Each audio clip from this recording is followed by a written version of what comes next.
దేవునికి స్తోత్రములు. మీ అందరికీ నా వందనములు. ఈ రోజు దేవుని వాగ్దానం, మీ సంతోషము పరిపూర్ణమగునట్లు అడుగుడి మీకు దొరుకును.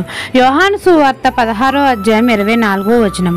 సర్వశక్తి గల దేవుడు మన తండ్రి అయిన యెహోవా మనతో సెలవిచ్చినదేమనగా, మన సంతోషము పరిపూర్ణమగునట్లు అడుగుడి మనకు దొరుకుతాయి అని.